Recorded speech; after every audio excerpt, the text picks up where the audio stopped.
Hi అండి. అందరూ బాగున్నారా? అందరూ బాగుండాలండి. ఈరోజు మన టాపిక్ ఏంటంటే, ఈరోజు నేను చెప్పే టాపిక్ వెయిట్ లాస్ కోసమండి. ఇప్పుడు చాలామంది వెయిట్ గెయిన్‌తో బాధపడుతున్నారు కదా! అది నేనెలా చేసి నేను వెయిట్ లాస్ అవన్నీ చేశాను, ఎప్పుడు చేయాలి, ఏంటి అన్నది ఈరోజు మనం మాట్లాడుకుందాం. అంటే నా కోసం చెప్పాలంటే నేను పెద్ద బాబు పుట్టాక అంతకుముందు నా షార్ట్‌లో ఒకటుంటది నా మ్యారేజ్ పిక్. అందులో చాలా సన్నగున్నాను. ఆఫ్టర్ నాకు మా పెద్ద బాబు హ్మ్. పుట్టాక కొంచెం వెయిట్ గెయిన్ అయ్యానన్నమాట. గెయిన్ అయ్యాక మళ్ళీ నేను తగ్గించుకున్నాను. ఎక్సర్‌సైజ్ ఇలాగా ఒక 1 అవర్ ఫస్ట్ స్టార్టింగ్ చేయలేకపోయాను. ఆహా! 15 మినిట్స్, హాఫ్ అన్ అవర్ అలాగా పెట్టుకొని చేసేదాన్ననమాట. దాంతో పాటు కొంచెం ఫ్రూట్స్ ఇలాంటివి తినేదాన్ని. రైస్ అయితే ఒక పూటే తినేదాన్ని రైసయితే. నెక్స్ట్ తర్వాత ఆకలేస్తే ఫ్రూట్స్, లేదంటే పాలు, లేదంటే మజ్జిగ అలాంటివి తాగేదాన్ననమాట. ఆహ్, తర్వాత నాకు చిన్న బాబొచ్చేసరికి మళ్ళీ నేను వెయిట్ గెయిన్ అయిపోయాను. బాబు పుట్టిన తర్వాత మళ్ళీ వెయిట్ గెయిన్ అయిపోయాను. అప్పుడు తగ్గాను. మళ్ళీ సెకండ్ బేబీకి మళ్ళీ వెయిట్ గెయిన్ అయిపోయాను. నన్నడిగితే ఇద్దరు బేబీస్ అయిపోయాక మనం వెయిట్ లాస్ జర్నీ స్టార్ట్ చేస్తే బావుంటదేమో అని నా ఒపీనియన్. అది కూడా మళ్ళీ బ్రెస్ట్ ఫీడింగ్ అప్పుడు మనం ఏం చేయలేం. ఎందుకంటే బేబీ పాడైపోద్ది. సో, అందువల్ల ఆ బేబీ ఎవరైతే ఉన్నారో తను మిల్క్ అన్నది ఫుల్‌గా స్టాప్ చేసాక మనం మన డైట్ అన్నది మనం స్టార్ట్ చేయాలి. అంతవరకు మనం హెల్తీ ఫుడ్డే తీసుకోవాలి. అన్నం తినాలి, అన్నీ తినాలి. సో, అప్పుడు మరి వెయిట్ గెయిన్ అయినా మరి ఇంక మనం ఏం చేయలేం. సో, ఆఫ్టర్ వాళ్ళు పాలన్నీ మానేసాక వాళ్ళొక ఇదిగా ఉన్నప్పుడు వాళ్ళకి మనం తినిపిస్తాం గదా! ఆ టైంలో మనం స్టార్ట్ చేసుకోవచ్చు. ఎందుకంటే ఏదైనా మనం పడగలం వల్ల చిన్న పిల్లలు వాళ్ళు తట్టుకోలేరు కదా! వాళ్ళు పాలు తాగుతారు. కానీ మనం ఏం డైట్‌లో ఉన్నామనుకోండి వాళ్ళకి ఇంకా మిల్క్‌లో ఏం ప్రోటీన్స్ గాని ఏమి ఎళ్ళవు గదా! మనం డైట్‌లో ఉంటే. సో, అందుకనే వాళ్ళదంతా అయిపోయాక మనం మొదలుపెట్టాలనమాట. అది ఎలా మొదలుపెట్టాలి? నేనెలా మొదలుపెట్టాను అన్నది చూద్దాం. అంత ఓవర్‌గా అయితే నేనేమి ఎక్కువ చేయలేదు. మీకిప్పుడు చెప్తాను కాబట్టి మీకే తెలుస్తది. నేనైతే ఎలా స్టార్ట్ చేశానంటే, ఎర్లీ మార్నింగ్ నేను హాట్ వాటర్ తాగుతానండి. డైలీ నేను ఇదే తాగను.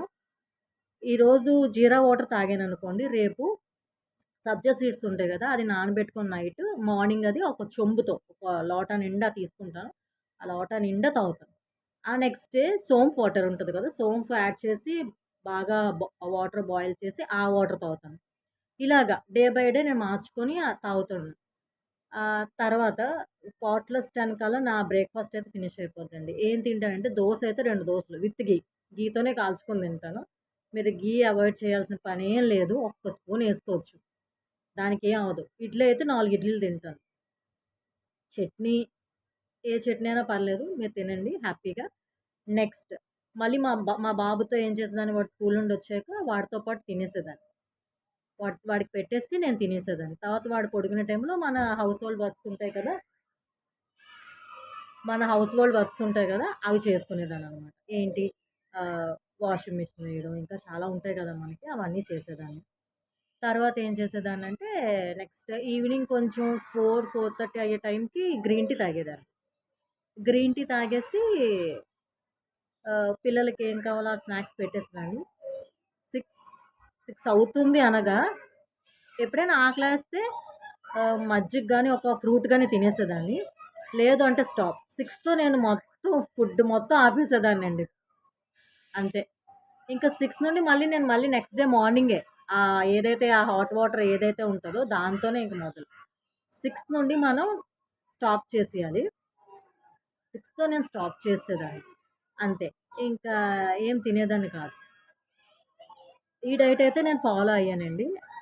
మా చిన్న బాబు తర్వాత, పుట్టిన తర్వాత మాట. వాడికన్నీ అయిపోయాక నేను స్టార్ట్ చేశాక ఇలాగే స్టార్ట్ చేసేదాన్ని. ఆహ్, నాకైతే డైట్ అయితే ఈ డైట్ అయితే నాకు బానే పనిచేసింది.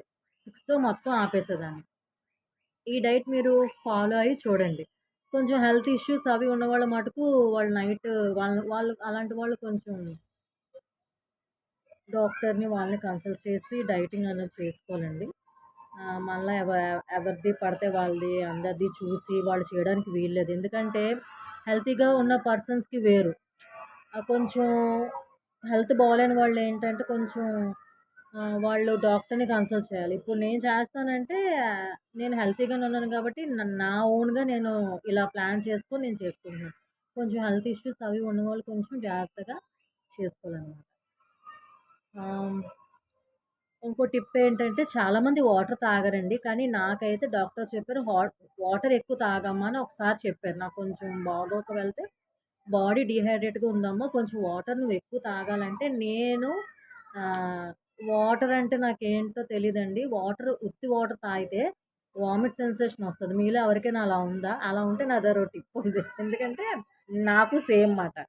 అలా వాటర్ తాగకపోతే డాక్టర్ చెప్పారు. నువ్వు తాగకపోతే పల్చగా మజ్జిగైనా, కోకోనట్ వాటరైనా, బార్లీ ఇవి తాగమ్మా. సాల్ట్ అయితే కొంచెం యాడ్ చేసుకో. ఆయన సాల్ట్ కోసం చెప్పలేదు గానీ, నేను మట్టుకు మనకిప్పుడు అన్నీ ఏది తిన్నా మనకి ఒంట్లో బాగోట్లేదు గదా! సాల్ట్ అయితే నేను కొంచెం యేసుకుంటాను. బార్లీ, లెమన్ పిండి ఇలాగ అప్పుడు 2 లీటర్స్ అయినా, 1 లీటర్ అయినా తాగగలం. ఉత్తి వాటర్ అయితే నేను తాగలేను. నాకు వామిట్ సెన్సేషన్ వస్తది. మీలో ఎవరైనా మీకు నాకులా ఉంటే మీరు ఇలాంటి టిప్స్ ఫాలో అవ్వండి. మజ్జిగ 1 లీటర్ మజ్జిగ, 1 లీటర్ బార్లీ, 2 లీటర్స్ అయిపోద్ది. ఇప్పుడు అందరూ 3, 4 లీటర్స్ అంటున్నారు గానీ, మన బాడీకి ఎంత వాటర్ కావాలో అంతే ఇంటేక్ తీసుకోవాలి గానీ, ఎక్కువ తీసుకున్నా మనకి నష్టమే గదా! అందుకనే మనం మన బాడీకి ఎంత కావాలో అంతే తీసుకుంటే బెటరేమో అని నా ఒపీనియన్. నేనైతే 2 లీటర్స్ తాగుతాను. అంతకు మించి నేను తాగలేను. అది బార్లీ అయినా, మజ్జిగ అయినా సరే.